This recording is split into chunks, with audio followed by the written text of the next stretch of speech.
Welcome to Take 10, Leadership Series podcast with Y CEO Cameron Corder and myself, Jasmine Bullard. For today, Cam answers great questions on leadership, strategic hiring, staff culture, and so much more. We hope you enjoy. Hello! Welcome to Take 10. This morning we're going to do things a little bit differently, and we've had a few loyal listeners send in some questions for the one and only Cam Corder. So, let's go to the mailbag. Yeah. All right. The first question is from Carol in South Carolina, and she would like to know, what advice would you give to a leader desiring to grow in the Y? It's a great question, Carol. Actually, when we're recording this, the regional Emily is going on, and I went and met with a group there, and we had this discussion yesterday, a little table talk discussion about, growing your career. Just a couple of thoughts. In my career, my bosses and mentors always said, hey, work hard and good things will happen. And I still think that's a good baseline. I think that's a good way to start. But I do think that you've got to be an advocate for yourself. And so just some little things that I think you can do is be good at your job. Make sure that it's growing every year, not doing the same old stuff, but make sure you're being innovative and creative and growing the budgets. The next, depending on what layer you're at, you want to be doing things and preparing for that level. So what I would do is go to bosses. Everybody should ask for 30 minutes with their CEO. Just say, hey, in the next 90 days, can I get 30 minutes of your time? That gives them a broad spectrum for you to meet with. And just ask them, what do I need to do to grow? And so that's a great way to network. Another thing I would do to help grow in your job and be a better leader is to find a mentor. And find a mentor that's going to, if the mentor is just a cheerleader, that's not a good mentor. I mean, you can find those people. You need the cheerleaders in your life, but you want a mentor that's going to ask you hard questions, going to push you, make you feel uncomfortable, and get there. And then I would be a mentor. I think that's the other thing. You should try to be a mentor and practice your leadership because everybody's looking for leadership. Good leadership qualities at the next level. And so other little things is that when people are looking for things, raise your hand, say, I'll do that. I want to be a part of that. Make sure people know who you are and the good work that you do because the good leaders are at a premium. The stat they showed yesterday that almost 50% of the CEOs in the country are over the age of 55. So just think of that. There's going to be this migration up or people from the outside coming in. So over the next decade, there's going to be a lot of leadership opportunities to move up. So, Carol, that's a good question. And that's a great answer. Yeah. So take notes. A lot bouncing around there a little bit, but that's good. Next, we have a question from John in Texas. How do you approach hiring in uncertain financial situations? Been there. Meaning needing help but not having the money in the budget. Yeah, I'm with a smaller Y, poor Y. We don't have a lot of margin, so we probably have done it both ways. I think some of the mistakes I've made in hiring, hope is not a strategy that I hope I pay for this person later.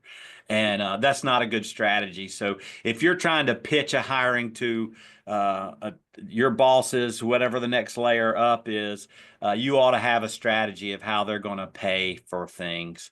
And not just a wishful strategy, but have a really good design strategy. I do think that for me, it is of, hey, here's how I'm going to pay for that person.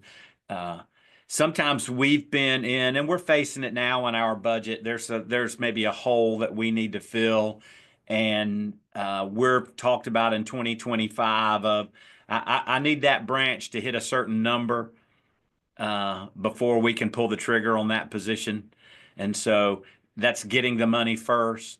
But I do think there are times where you can say, here's a good strategy. I've increased dues or, some of the things we've talked about is some of the textbook membership retention things. If you can get members to stay 3 to 6 months longer, when you do the math on that it adds up. It's worth hiring that next position, especially in the membership realm. We've done it with development. Years ago, I didn't have a annual campaign director, and we didn't have a lot of margin.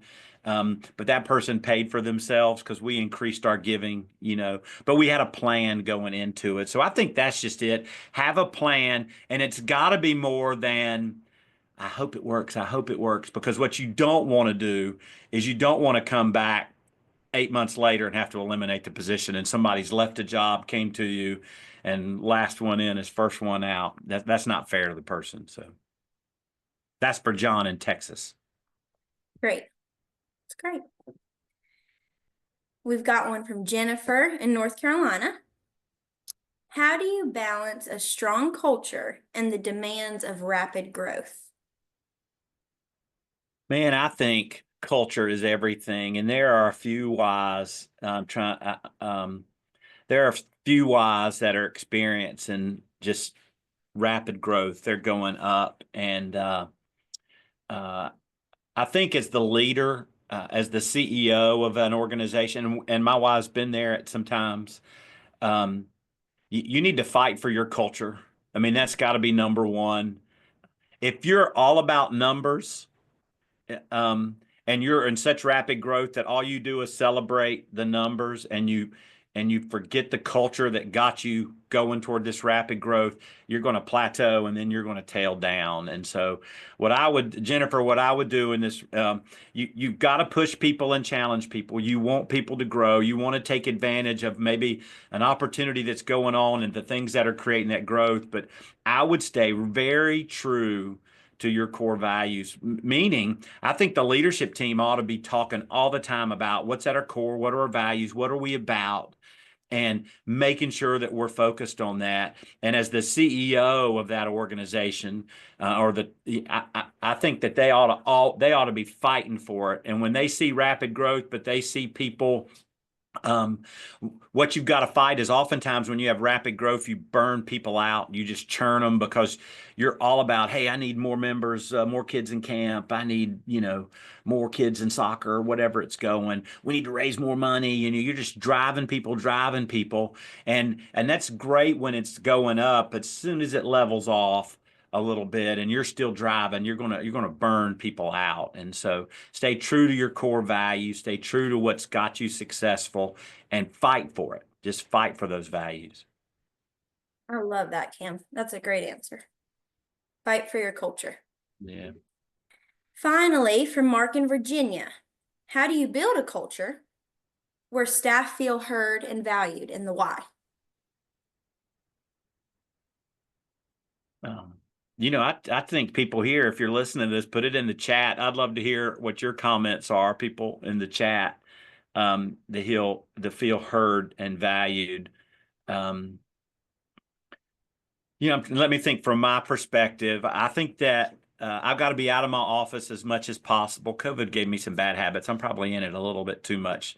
I go in swings, but at all levels, I've got to be making sure I'm interacting with staff from top to bottom and just talking to them. And from my perspective, lead with love. What I want to talk about is I want to make sure I know about their life, what's going on, not just how they're doing it, not just a part-time lifeguard. I want to know about where they're going to college or what their major is, or, what car I saw them driving a new car in the parking lot, those types of things. But the same with all staff. I want them to feel valued as a person, more than just an employee.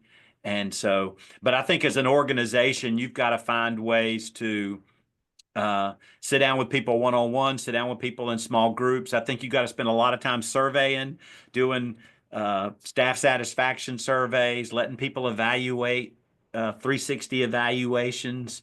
But I think as the leaders, it's your job is to bring in focus groups and sit there and just talk to them about, hey, what do you need? What can we do? How can we be better?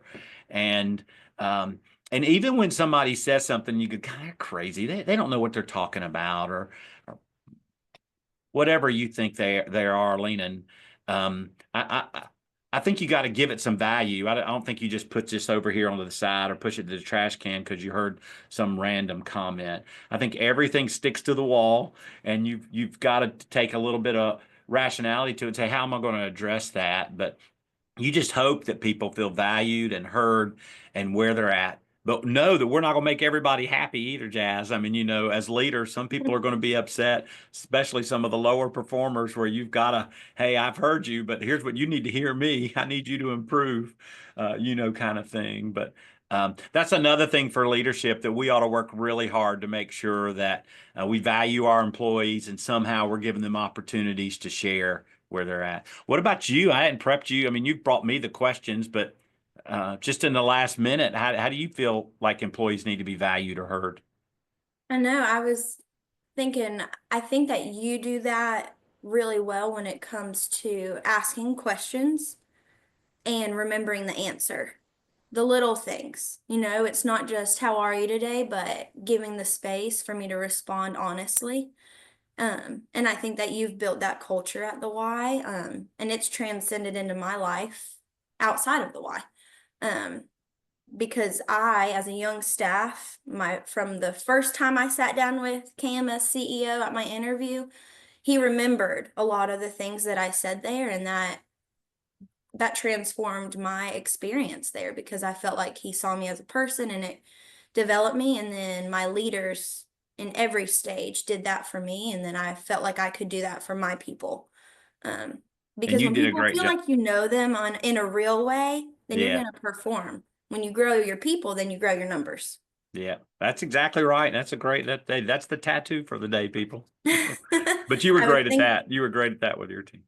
I was thinking that about Jennifer's question. I think that growth happens organically. When I was growing, my program was growing. So That's good. these are great questions. Yeah. Do we have another one or is that it? We don't, unless you have a question for the people and then they could respond to the chat.